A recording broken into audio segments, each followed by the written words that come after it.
NDW is a governmental organization. It's a partnership of the National Road Authority, Rijkswaterstaat, and also the provinces, and the four large cities, Amsterdam, Rotterdam, Utrecht, The Hague.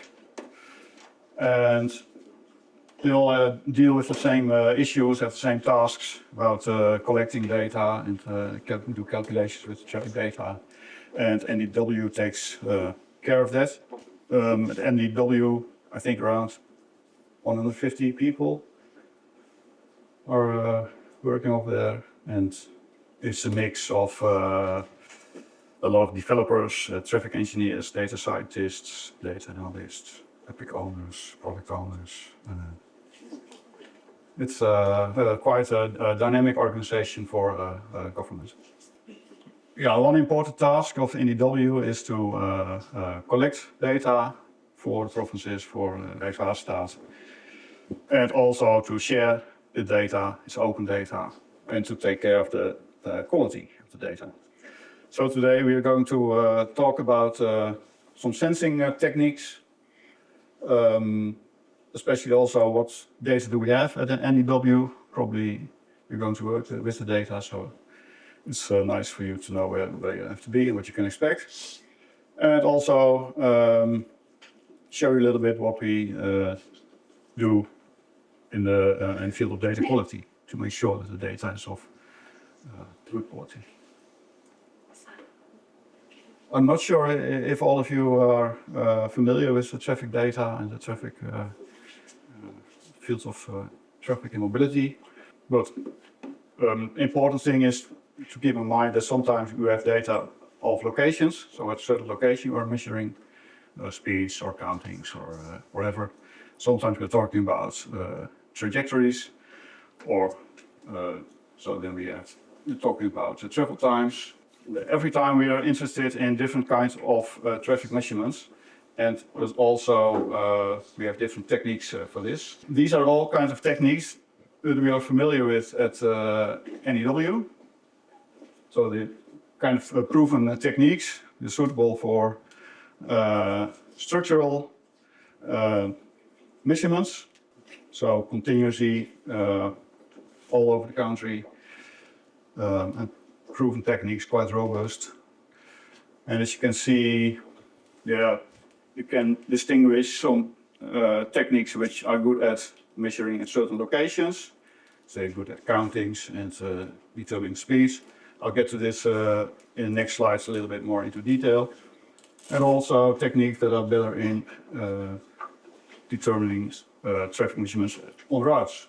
There are a lot of other techniques. I put a number of them in this table, more niche sensing techniques. You can count cars with drones, for instance. It's really cool. And, if you have the opportunity, you should do that, or use satellite images. Yeah, they're quite new, not yet proven. Most of the time, just for certain small projects, or certain small areas, or just for a short time. The methods we have over here, with those ones you can measure all year long at every location, and we have data of these techniques. So I'm not going into this, but look at what we have right now. Well, I don't know if you drive a car, but I expect you probably have seen those loop detectors in the road. Well, as you can see, those are the inductive loops. This is the most widely used way of detecting traffic worldwide, I think. It's quite an old technique, but still alive and kicking. It works with the principle of induction, magnetic field, and it detects moving metal. In general, we have two loops behind each other. So if a car passes the first loop, we get a signal, and the loops are at a fixed distance. So based on the time between it passes both loops, we also know the speed. So we know detection, we know the speed. And we also detect how long it's over the detector loop. So we also know in combination with the speed, we also know the length of the vehicle. The pulses are going to the box next to the road. There's a kind of a detector card in it. It works on a rechargeable battery and is loaded with the solar panel. So if you're driving on provincial roads or something, you often see things like this, and you know it's a detector.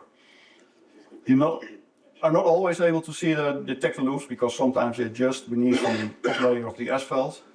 So in that case, there's still loops if there's a solar panel, but you cannot see them.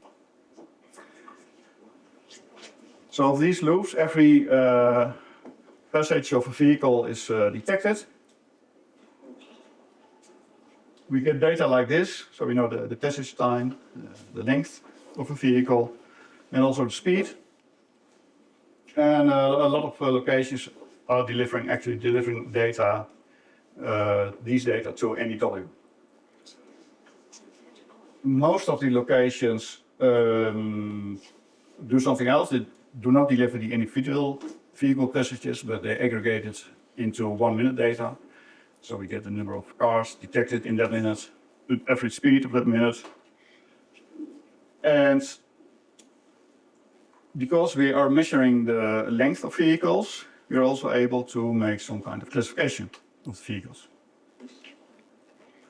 Not every location is capable of doing this, but a lot are. You can see standalone detectors like I've shown in this picture. It's just for counting, but we also have a lot of detectors connected to the MTM system. Based on what the detectors measure, the matrix signs are working. And of these locations, I think in total about 10 or 15,000 locations, all the detector data is also collected and available via NEW. We have detectors also at intersections, where signalized intersections, there are a lot of detectors. And this is also an interesting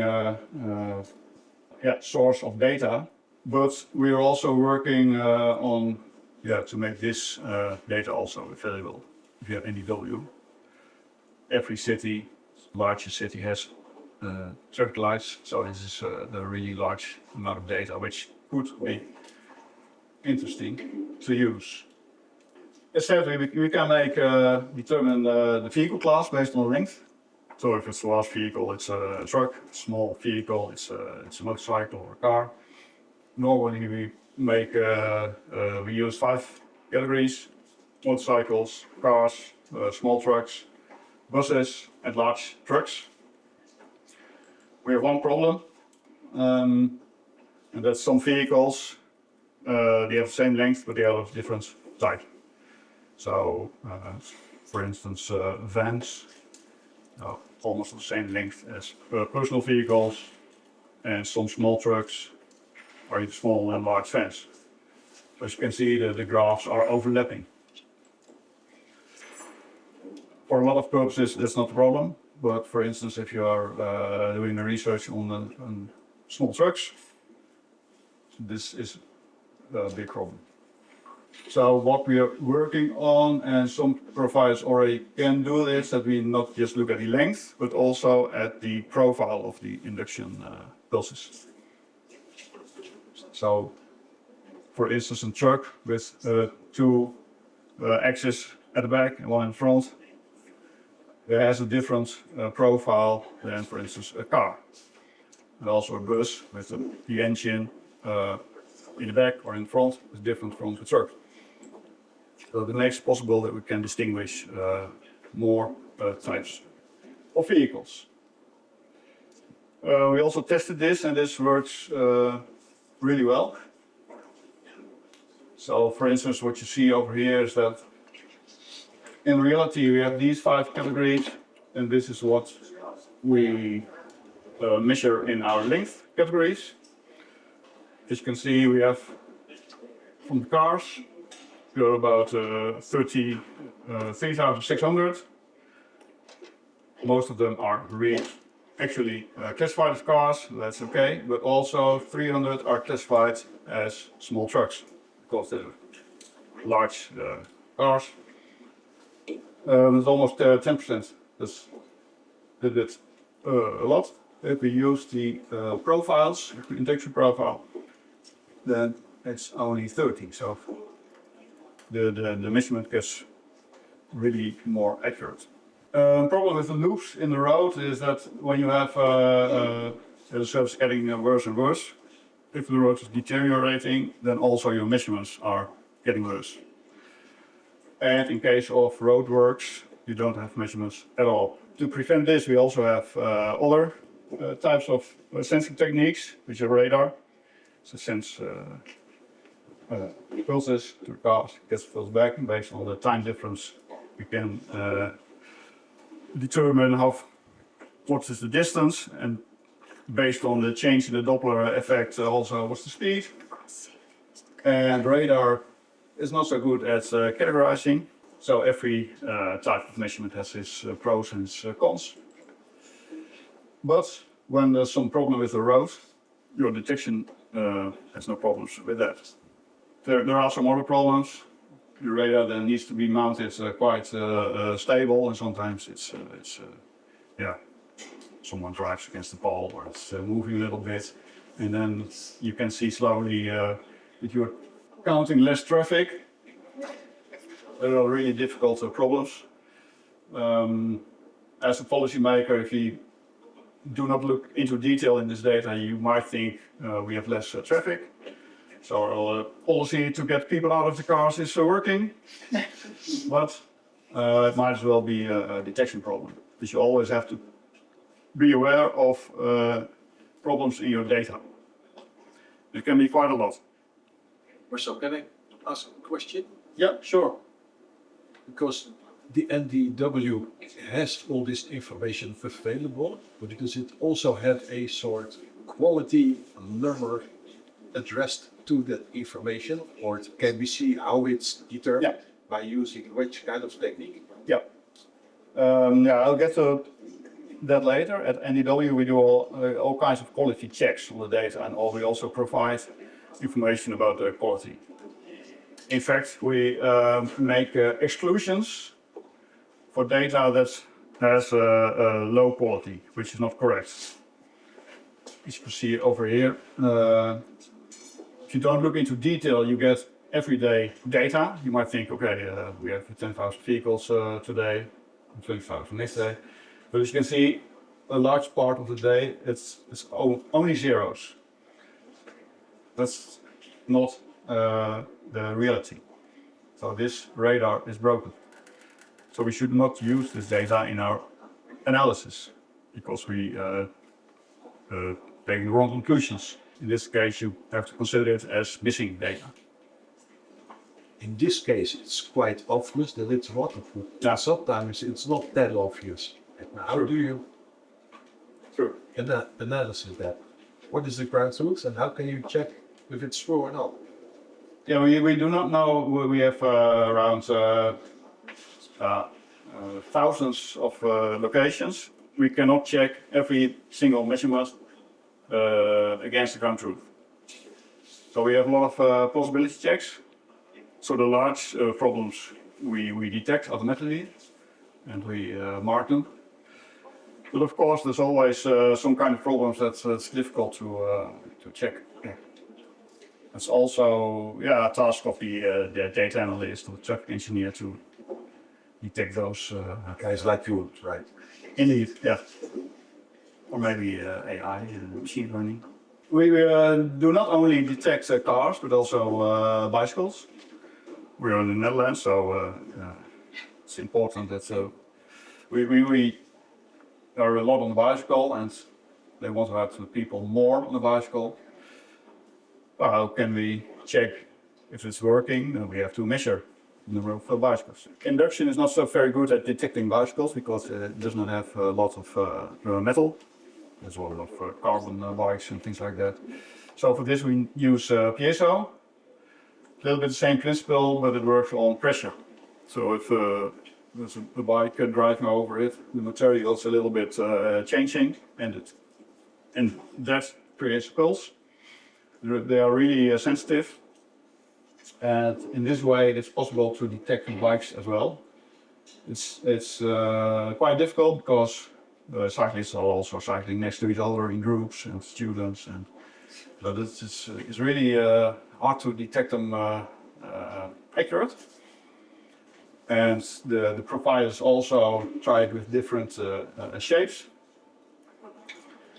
But in this way we can manage to measure bicycles as well. This has the same disadvantage as loops in the road. When the surface is bad, then we cannot detect bikes. So we also have radars to detect bikes, but they're not so accurate. One of our providers uses a radar, no infrared in combination with LiDAR. LiDAR is a laser system, looks the same as radar. So when there's a bike entering the measurement field, the infrared system detects it, and then the LiDAR system is activated to detect the bike very precise, and also it's able to classify whether it's a bike or it's a moped. Or you probably also have seen those pneumatic tubes.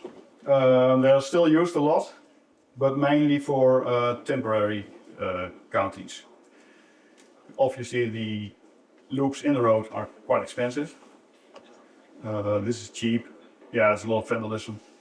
So they're mainly used to measure a couple of weeks on certain locations in a municipality or a city. And they're often used in combination with permanent locations. So they have a few permanent locations and a lot of temporary locations. In this way, they extrapolate temporary data to cover a whole city or whole year.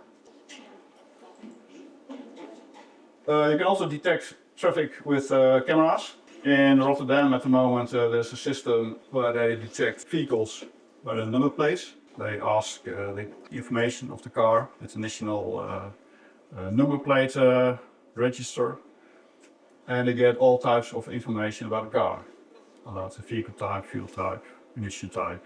It's a really interesting type of sensing in which you get other type of data of your traffic composition. This is something you cannot measure with loops or something. The downside is that, for instance, international traffic, you can detect a license plate, but you do not have information of that. So that's also an important thing to realize, that every sensing mechanism has its pros and its cons, and you have problems with all. Of course, this is something you see more and more. Also cameras, object detection, image recognition. It's getting easier and easier. It's easy to detect what's on this picture. The problem is you need to find good locations to mount your camera. And it should stay there a whole year long if you're interested in structural measurements. We have problems with, for instance, the weather, light, occlusion. So it seems easy and there's a lot possible, but it also has its downsides. It is expensive, also in maintenance. You can use it with virtual loops. If you have a good camera, you can draw your virtual loops. You can do the same as you can with real loop detectors. Those techniques were all about detecting traffic at certain locations. The cameras with the license plate was also used for determining travel times on trajectories. If you find a license plate over here and over here, and you can determine travel time. A really important sensing mechanism is phone car data. We're all driving with our cars and apps and computers in our cars, and the GPS positions of those cars is collected, and we have a lot of providers to make traffic data out of it. So these are mainly speeds, locations, and you have to take into mind that not every car is in the floating car data. It's always a subset sample, about 10 or 20%. It's a little bit of a black box. There are different providers, but we do not know exactly how they process that data. You only see the result. And if you compare Google to TomTom or Index, you always see differences. Provided it needs a lot of mapping and aggregation and filtering. When we started with floating car data, there was always congestion next to a tank station, for instance. There was also detected people that were at the tank station. This improved a lot over the years. So it's a really nice data source. And the big advantage is that the loops and the radars are just on locations. We do have everywhere, but FCD is everywhere. That's a really cool source of data. At NEW, we get data from our provider. It's B-Mobile, and we get every minute of every road section of 50 meters. We get speed, and also coverage on how many cars the speed is determined. So that's really a lot of data. I think we have about 8 million road sections. We get every minute data. It's really cool if you like data. The road authorities, they can draw trajectories which are of interest for them. And every minute they get travel times and speeds of those trajectories. We calculate it for them. But it's also possible with our tooling to make your own path, which is interesting. And we calculate for that path based on all those 50-meter sections, what's the travel time. It goes really fast. You can draw it and you get a graph like this. We can also get your control plots. We also, for our partners, with municipalities, we provide access to TomTom Move. TomTom is also a provider of FCD, floating car data. Makes it possible to, for instance, have information about speeds on the road over a longer time. The speeds, every speed, median, all kinds of information, but also things like selected link analysis. So we have a flow over here, and I would like to know where the traffic comes from, where the traffic goes to. With floating car data, that's possible. So in this example, you would like to know this road, where the traffic comes from, where it goes to. Well, you can obviously see where that splits over here. Just what you would like to know, it's not possible with the floating car data. But the problem is you never know what's the exact amount of traffic. For this you need the loops. What do we have at NEW? Given all those sensing techniques, I made a picture about the situation 2019 and 2024. These are the loop locations. So around the whole of the Netherlands we have loops, and we get information and we provide the information. It's open data. As you can see, in the meantime, more provinces are connected to NEW. Gelderland, Overijssel, Limburg. We only need province of Drenthe. Those are the trajectories for the FCD.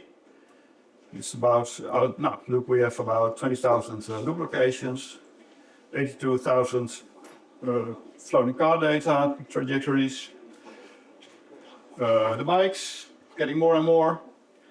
These are the locations that provide individual vehicle messages, also getting more and more. And as I said, the traffic lights, still the beginning, but I think in the future we will have open data from traffic lights. More. Only at the moment, for instance, Delft delivers traffic lights information to NEW. Sure. Do you buy data from them? Yeah. They buy data from them. Yeah, we buy it from them on behalf of our partners. Okay. And so they have the information available. So you basically you're a data provider, but they are the data connector. Yeah, TomTom is a data collector, and we buy it from them and we give it to our partners. Right. Yeah, the same for mobile data, and also the same with the traffic counties. Yeah. You can access the data via Open Data. There's Open Data portal. You can have a look at that. So every minute we have new files with information of all the loop locations in the Netherlands. And also every minute we have new data about the trajectories of FCD. We have Dexter, our application Dexter. Via this application you can approach the historical data. So this is for instance a graph of our loop data. We have loop data of also 10 years, since 10 years ago. So if you would like to work with those data, it's all so good to have an account for this. We have various APIs. Yeah, it's most easy to contact NEW to check what's possible. We have a information page, docs.new.nu, where you also can check what's available. And we have a chatbot. If you have any questions, you can ask chatbot. We already mentioned it. We have data problems. It seems nice, all those FCD and all those loop data, but there can be various causes why we have problems. Roadworks, as I mentioned, but also accidents or vandalism, or how do you call it? They're going to mine or mowing. Yeah. And it can be a lot of causes, but you have to take into account that the data is never perfect. Some examples: you can miss data, obviously. You can get data, but they're all zeros. Zero is different from missing data. We can get data, but not from all lanes. So over here we have 3 lanes going that direction, 3 lanes the other way.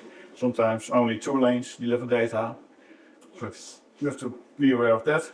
A lot of locations deliver categories, but sometimes we get countings, but not the categorization.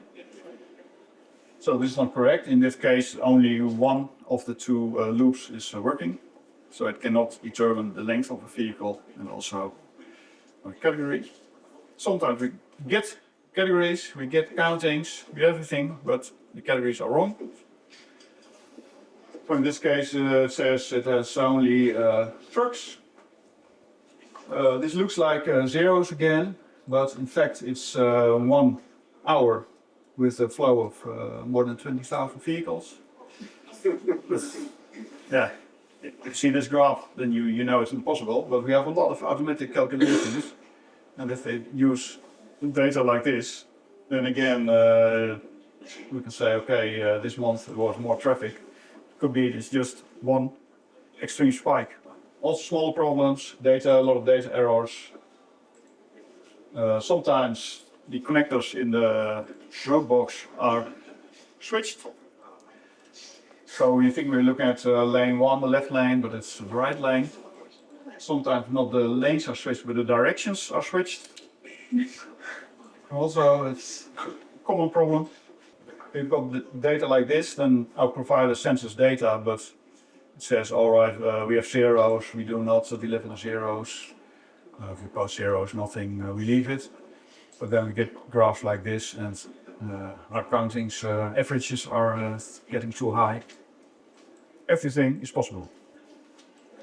Garbage in is garbage out, so always be aware of the fact that your data might have problems. So what do we do at NDW? We would like to have the basis okay as far as possible. So we have a lot of checks, automated checks. Every day we check our data, 30 more tests.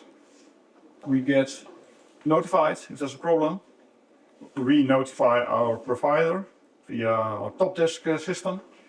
So he knows, normally our providers should take care of this, but if you are not paying attention to your providers is not so active in solving problems. So we are proactively working on this and have contact with our providers. So we mention, was your problem?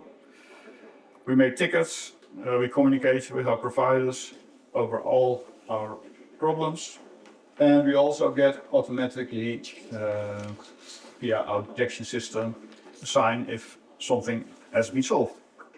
Well, we prevent the situation we had years ago when you wanted to make aggregations of the year. Year was passed, for instance, in January. We would like to use the data of a certain location, and then you see that in January year ago the system was shut down. In this way, we want to make sure that our problems are as short as possible and we miss as less data as possible. And we make exclusions for wrong data. Find all those exclusions via this link. To have an overview of the situation of all our loops, bikes, motorcycles, whatever, we made this data quality viewer. So in communication with our partner, for instance Limburg, and our provider, we can discuss the situation and see where things are going wrong. Yeah, it's really useful in detecting problems and communicating about problems. So we have a link to Dexter, our historical application. We have a link to Google Maps to check the situation. A link to our ticketing system. And sometimes still, the data can be possible. Our detection does not detect anything, but still you do not know what's the quality of your measurement.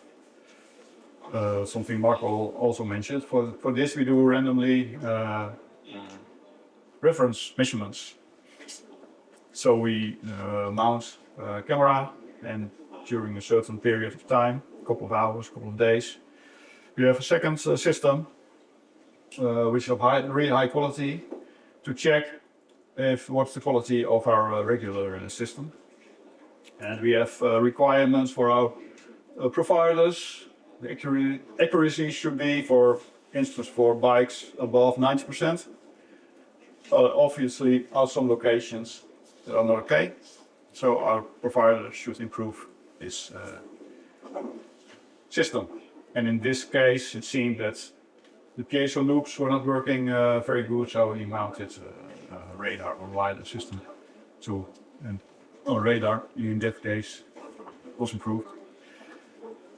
So we're looking into this to get data complete and of high quality, so that you can use make use of it.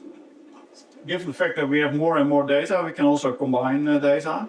For instance, I will do this one, check our loop data with floating car data. In floating car data we have speeds, but we also have the profile of the coverage. We do not detect every car, but in the morning, in certain peak hour, we have more cars than at night. And in this case, we could also find those changes of the driving direction. The blue line is what we detect with our loops. So in the morning it's not so crowded. In the evening it's getting busier. And what we saw in the floating car data, it was just the other way around. But that's strange. Normally it should have the same profile. And so in this case we can find those changes of direction. And this is also a little bit strange when the loop data has really lower speeds than the floating car data. So it can also be that the floating car data is not correct. Don't know about time, but we have some slides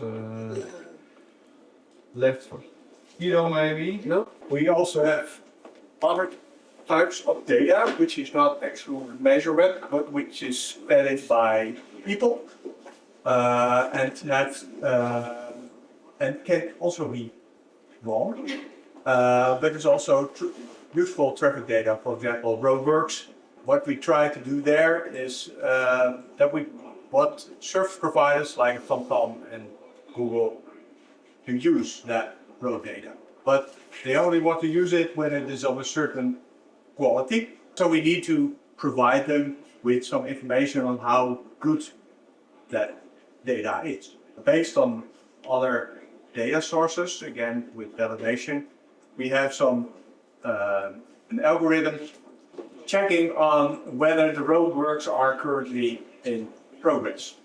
And we can do this quite good with the floating car data. So when they're in road closure, we can see within 3 minutes whether there's no more vehicles passing, and the algorithm will detect that there's a road closure, and it will signal this. And again, when the road is open, we will see that there are vehicles passing again, and we can detect that also. We can only do this at the moment, unfortunately, for those that are completely closed. We're looking also at other possibilities. We can validate, for example, bridge open enclosure data. We can detect tunnels, for example, if there's a tunnel closure or incident when the road is completely blocked. These are mostly very short issues, and due to the latency of floating car data, we're mostly too late to be able to directly give this information to the service provider when it occurs. But we can build up gradually confidence in that the data that we provide in this way is correct. We can use it over and over and say every time we send out a message, this kind of sort, it is correct. And therefore the service provider is more eager to use this data. One of the challenges that might be nice for AI is can we come out with more use cases where we can detect incidents or validate messages that we send out related to road traffic. For example, could you use or could you invent an algorithm with floating car data or groups that could say only part of the road is closed? Or could you detect, for example, gridlock in city? This is one of the things we're looking at currently. New developments is can we use this floating car data and these profiles that they're sending out over time to see if there's something going on there. We can create new information. I think AI might be very useful in that. Another thing about traffic incidents. At the moment, a team is working on gathering crowdsourced data from Vries and Spicer, and combines this information and clusters these informations to make sure that they know on which location an incident is occurring and if it is still occurring, because mostly someone sends out this message and it can be there for a long time and no one responds that this is not occurring anymore. So this data, which is in Google and in Vries, is mostly flawed and still there, even though the accident is not present or there's no accident at all. So we are combining these data sources, and together with the traffic control, we send out more validated messages that can be picked up again by the service provider. That was it.